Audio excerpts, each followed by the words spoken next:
Comment allons-nous gagner? Comment allons-nous connaître la victoire? Comment dépasser nos doutes? Comment pouvons-nous surmonter nos péchés? Comment pouvons-nous atteindre le niveau de vie spirituelle auquel Dieu nous appelle? Comment être digne à la vocation céleste? Comment vaincre Satan? Eh bien, la Bible nous donne des réponses. En fait, le Nouveau Testament nous donne plusieurs passages clés que je vais vous montrer. C'est un petit cours de théologie sur la façon dont un croyant traite avec Satan. Voyons ce que la Bible enseigne sur la façon dont vous devez traiter avec Satan dans votre vie. Depuis la nuit des temps jusqu'à aujourd'hui, il y a des gens qui prônent pour les exorcistes et certains cultes. Ils disent avoir certaines formules pour traiter avec Satan. Mais la seule solution, c'est les Écritures.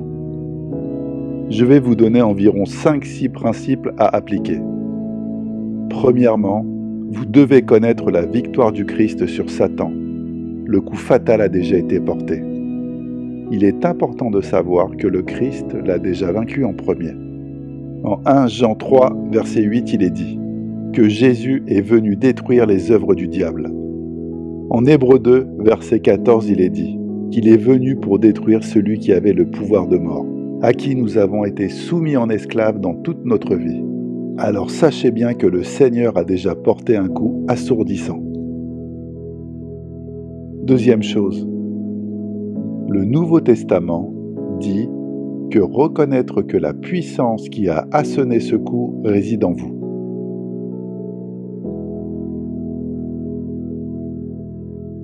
« 1 Jean 4, verset 4 dit « Celui qui est en vous est plus grand que celui qui est dans le monde. » Quand un chrétien est sauvé, il reçoit l'Esprit de Dieu implanté en lui. Cette puissance qui a vaincu Satan. Oui, cette ressource est bien en vous. Troisième chose, 1 Pierre 5, versets 8 à 9, dit « Soyez sobre », ça veut dire « connaissez vos priorités ». Soyez engagés, soyez vigilants. Votre adversaire, le diable, rôde comme un lion rugissant, cherchant qui il dévorera. Résistez-lui avec une foi ferme. Donc, je répète, principe numéro 1, reconnaître que le Christ a déjà porté un coup assourdissant mortel à Satan. Principe numéro 2, reconnaître que la puissance qui a vaincu Satan est en vous, par l'Esprit de Dieu, et c'est votre ressource. Troisièmement, résistez à Satan, résistez-lui, et vous en êtes capable, car vous avez cette puissance accessible. Et vous pouvez vous demander comment lui résister. Regardons dans Éphésiens 4, verset 27, qui nous donnera un autre concept. Ce verset nous dit comment nous pouvons résister à Satan, qui exprime sa puissance dans nos vies. Ce verset nous dit simplement « Ne donnez pas accès au diable ».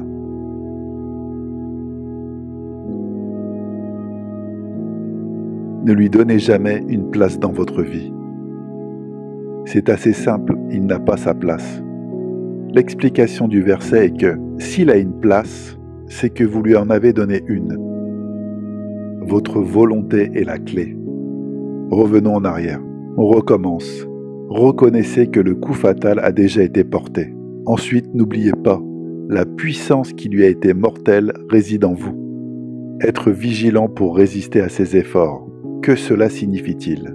C'est simple, de ne pas laisser de place à Satan dans notre vie. Vous dites, très bien, comment est-ce que je procède? Et comment je continue à lui donner aucune place dans ma vie? Et surtout, comment puis-je me retenir? 2 Corinthiens 2, verset 11 dit, de ne pas lui laisser un avantage sur nous. La réponse est donc, ne sois pas ignorant de ses appels, d'accord? Vous ne voulez pas lui donner de place, alors soyez conscient d'où il vient. Fermez les portes et barrez les fenêtres. Soyez sûr de reconnaître ses appels. Et sachez bien reconnaître ses outils.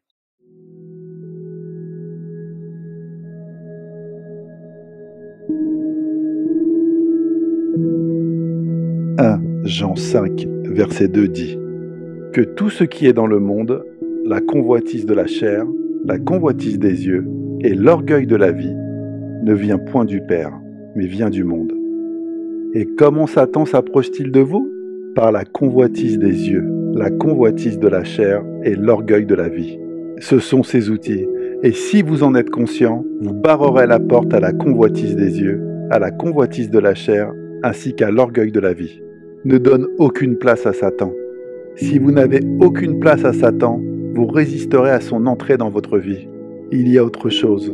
Si vous ne donnez aucune place au diable, cela signifie que vous connaissez ses outils. Vous ne devez pas être ignorant de cela.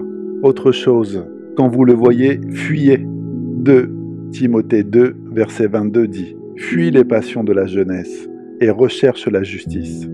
C'est une formule assez simple, mes frères et sœurs.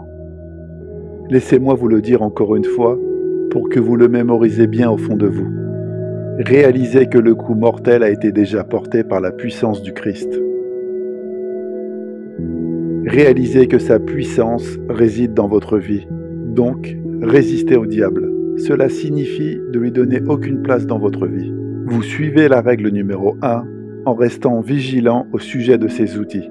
Et de 2, quand il vient, vous fuyez. Vous vous demandez sûrement comment vous préparer à faire cela. La réponse est dans 2 Corinthiens 10, verset 3. Si nous marchons dans la chair, nous ne combattons pas selon la chair. Ce que Paul nous dit, c'est que nous sommes des êtres humains, mais notre bataille n'est pas une bataille humaine. Nous sommes des créatures physiques, mais notre bataille n'est pas une bataille physique. Verset 4 du 2 Corinthiens 10. Car les armes avec lesquelles nous combattons ne sont pas charnelles, mais elles sont puissantes par la vertu de Dieu pour renverser des forteresses. Non, nous n'avons pas à batailler une bataille humaine. Les hommes ne sont pas vraiment l'ennemi. La bataille n'est pas vraiment au niveau humain, au niveau charnel. Nos armes ne sont pas simplement charnelles. La puissance de Dieu réside en nous. En d'autres termes, nous avons une guerre spirituelle exigeant des armes spirituelles. Et comment allons-nous utiliser ces armes? Comment allons-nous reconnaître ces attaques? Et à quel moment nous pouvons fuir les tentations tout en résistant à ces assauts? Nous pouvons résister à ces outils en étant vigilants. Et on peut être sûr qu'il n'aura pas de place dans nos vies. Alors approprions-nous le pouvoir. La fin du verset 5 dit simplement de mettre en captivité chaque pensée à l'obéissance du Christ. Maintenant écoutez bien, c'est la note finale de notre petit briefing théologique. En ordre, nous savons que le Christ a porté un coup mortel à Satan. Nous savons que cette puissance réside en nous pour que nous résistons à Satan. Ne laissez aucune place à ces tentatives et ne pas ignorer ces outils. Fuir ces tentations. Et nous devons amener chaque pensée en captivité au Christ. En d'autres termes, nous devons avoir notre esprit contrôlé par la parole de Dieu à travers la puissance de l'Esprit de Dieu. Et il n'y a pas d'autre moyen, mes frères et sœurs. Si vous voulez avoir une vie chrétienne victorieuse, ça signifie que vous devez avoir un esprit consacré à la parole de Dieu et que vos pensées et vos sentiments devront être contrôlés par cela.